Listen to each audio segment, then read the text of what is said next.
Varicose veins తో బాధపడుతున్నారా? భారతదేశంలోనే బెస్ట్ ట్రీట్మెంట్ అందించే ఏకైక హాస్పిటల్ ఏవిస్.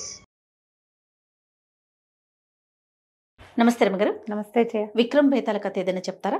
పట్టుబదలని విక్రమార్కుడు మళ్ళీ లోపలికి నడిచాడు, చెట్టు ఎక్కాడు, దాన్ని భుజాన వేసుకున్నాడు. అక్కడ ఉన్నదాన్ని దాన్ని ఆశ్రయించుకుని ఉన్న భేతాళుడు రాజుగారితో మాట్లాడటం మొదలుపెట్టాడు. నీ ఓపిక జోహార్లు, ఇంత ఓపికగా వస్తున్నావు, సరే ఒక మార్గాయాసం తెలియకుండా ఒక కథ చెప్తానన్నాడు.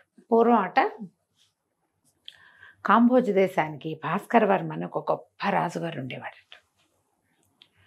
శౌర్య ప్రతాపాలకి పెట్టింది పేరు వాళ్ళ వంశం. భాస్కర వర్మ అంటే మధ్యందిన మార్తాండుడే. ఆయన చండ ప్రచండు, భలే గొప్ప పేరు. ఆయనకు ఒక కుమారుడు కలిగాడు, వాడి పేరు కుమారవర్మ. ఓకే.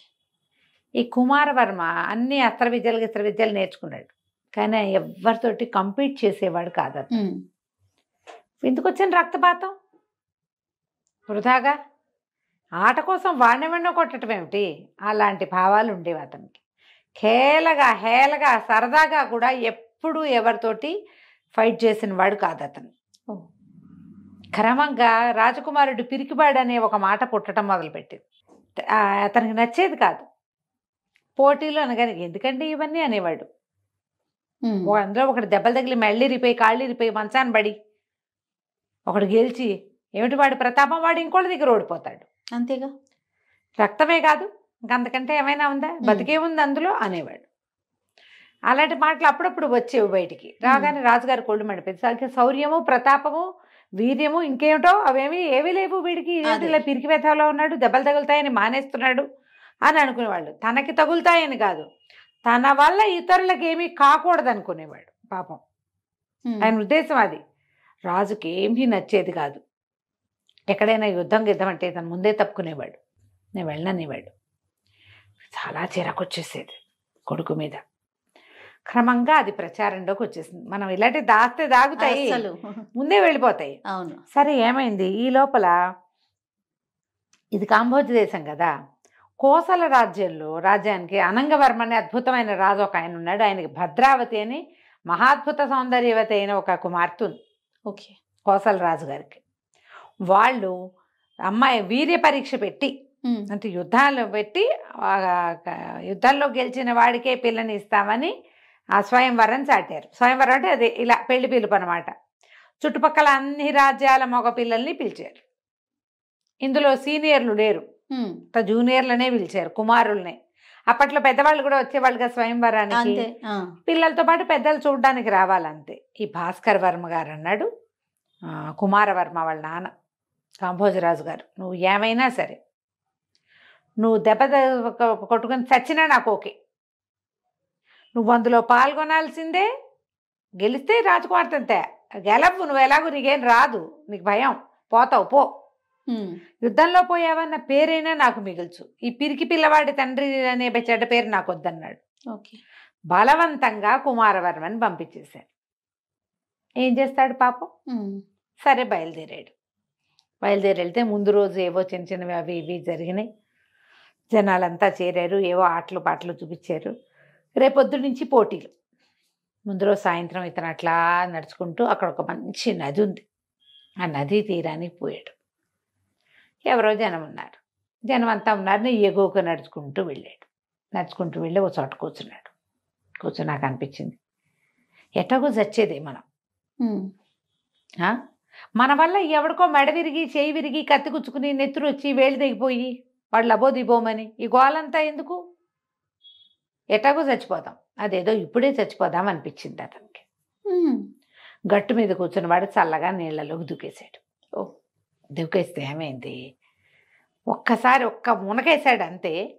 ఈయన వెళ్ళిన ఎగువకి కొంచెం దిగువలో ఒక తోళ్ల వ్యాపారస్తుడు తోళ్లతోటి చెప్పులు అవి కుట్టే ఒక అతను తోళ్ళు శుభ్రం చేసుకోవడానికి అక్కడ కూర్చున్నాడు ఆ నది దగ్గర. ఎప్పుడైతే ఇతను మంచి వస్త్రాలు అవి కట్టుకున్నాడు, రాజకుమారుడు కదా, ఉత్తరీయం అవి ఉన్నాయి, ఇతను తోలు ముంచుతున్నాడు నీళ్ళలో. తెల్లగా ఏమిటో కనపడింది. ఏమిటో తెల్లగా కనిపిస్తుందని చూస్తే ఏముంది, ఓ ఉత్తరీయం కనపడుతుంది, మంచి కనపడుతున్నాడు. గబుక్కుని ఈ తోళ్ళు పనిచేసేవాడు, ఈ తోళ్ళ చర్మకారుడు దబాయిల నీళ్ళలో దూకి రాకుమారుడిని లాక్కొచ్చేసాడు బయటకు. లాక్కొచ్చి నీళ్లు కక్కిచ్చేసాడు. నీళ్ళు అతనికి ఈత రాదు రాజకుమారుడికి. నీళ్ళు కక్కిచ్చాడు. ఒక గట్టు కానించి కూర్చోబెట్టి, బాబు ఏమిటి మంచి బట్టలు అవి, నువ్వు పెద్దింటి పిల్లవాడిలాగా ఉన్నావు, ఏ రాకుమారుడివో ఏమిటో ఈ పని అని అడిగాడు. ఎందుకు నాయనా ఇంత పని చేసావంటే, ఇతను ఏం చెప్పాడంటే, రేపు పొద్దు నుంచి పోటీలు, నేను రాజకుమార్తెని గెలుచుకోవడానికి వచ్చిన యాస్పిరెంట్స్లో నేను కూడా ఒకడిని, నాకు ఆ యుద్ధాలు అవి చేతకావు, చేయలేను నేను. రావన్నట్టుగా ఈ సినిమా వచ్చింది ఇక్కడ. రాకపోవటం కాదు, వచ్చు అతనికి, చెయ్యడు అంతే. తాలు అవి నా వల్ల కాదు అనేసరికల్లా ఈ అబ్బాయి అన్నాడు, చర్మకారుడు, ఓ సింతేనా, నా దగ్గర అద్భుతమైన చెప్పుల జత ఒకటి ఉంది, అది నీలాంటి రాజకుమారులు మాత్రమే వేసుకోదగినవి, అవి నా పొట్టు వాడు వేసుకోకూడదు, అద్భుతమైనవి, నువ్వు ఆ చెప్పులు ఇస్తా నీకు, నువ్వు అవి వేసుకున్నావంటే ఎవరినైనా జయించేస్తావు, చివరికి నువ్వు రాజకుమార్తెను కూడా గెలుపొందుతావు.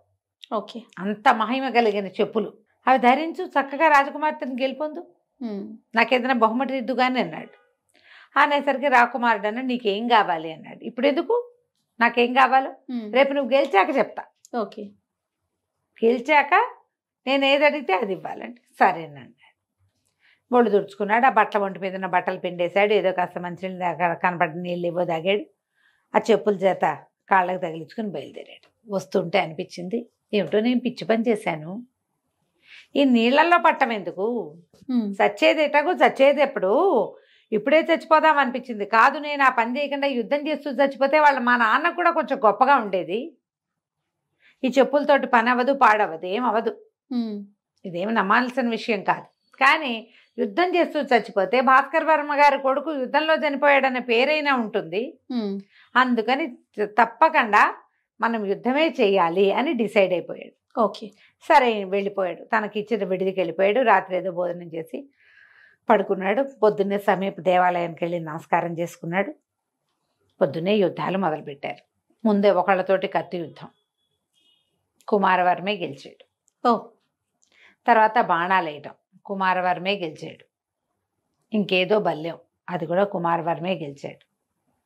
ఈ గెలిచిన వాళ్ళందరికీ మళ్ళీ మళ్ళీ మళ్ళీ మళ్ళీ పొట్టు పెట్టారు. అందరితోటి గెలిచేశాడు ఇతను, అన్ని చోట్ల గెలిచాడు. ఏమనుకున్నాడు, ఎలాగో చచ్చిపోతాం, ఎట్ ద మోస్ట్ ఇద్దాం, మన దగ్గర ఉన్నదంతా ఇచ్చేయాలి, మనకు తెలిసిందంతా చేసేయాలని యథాశక్తి యుద్ధం చేశాడు. ఓకే, చిట్ట చివరికి ఏమైందంటే కుమారవర్మే గెలిచాడు. గెలవంగానే మొదటి నుంచి పోటీలు మొదట్లో అయినప్పటి నుంచి ఆ భద్రావతి రాజకుమార్తె పైన కూర్చుని అతన్నే చూస్తోంది. అతను వివాహితుడు కాదు, కుర్రాడు. అతను ఏదైనా చేస్తుంటే ఎట్లా అనిపిస్తోందంటే మొత్తం ప్రాణాలొడ్డి చేస్తున్నట్టు కనపడుతోంది. కమిటెడ్గా ఉన్నాడు. కమిట్మెంటు మనకేమొచ్చో అది చూపించేద్దామని ఉంది అతనికి. ఆ అబ్బాయి లక్షణం కూడా ఆ పిల్లకి నచ్చింది. గెలిచాడు. సరే, అమ్మాయి పరిగెత్తుకుంటూ వచ్చి దండేసింది. దండేసేసరికి అందరూ జనాలంతా చప్పట్లు కొట్టారు. అప్పుడు మన చెప్పులు కుట్టేవాడు ఉన్నాడుగా, చర్మకారుడు వచ్చాడు. నమస్కారం యువరాజా, బాగా గెలిచారు అన్నాడు. అనేసరికి అవునోయ్, గెలిచాను, నువ్వు చేసిన సహాయం చాలా గొప్పది, నీకేం కావాలో అడుగు, ఏం కావాలన్నా ఇస్తారని అడుగు, అయితే రాజకుమార్తెని ఇచ్చేయండి నాకు అన్నాడు వాడు. తను నిర్ఘాంతపోయాడు. భద్రావతి తెల్లబోయింది. చర్మకారుడు అన్నాడు, మీరు రాజకుమార్తెను గెలిచారు, నేనెట్లా ఇస్తాను రాజకుమార్తెని అన్నాడు కుమారవర్మ. ఎందుకు ఇవ్వరండి, మీరు రాజకుమార్తెని గెలుచుకున్నారు, ఆమెను ఏమైనా చేసుకోవచ్చు, మీరు పెళ్లి చేసుకోవచ్చు, ఎవరికైనా ఇచ్చి పెళ్లి చేయొచ్చు, రాజకుమార్తెని ఆమె చేతిలో ఉన్న దండాన్ని నా మెళ్ళ వేయమనండి అన్నాడు. ఈ అమ్మాయి ఒక అడుగు వెనక్కేసింది.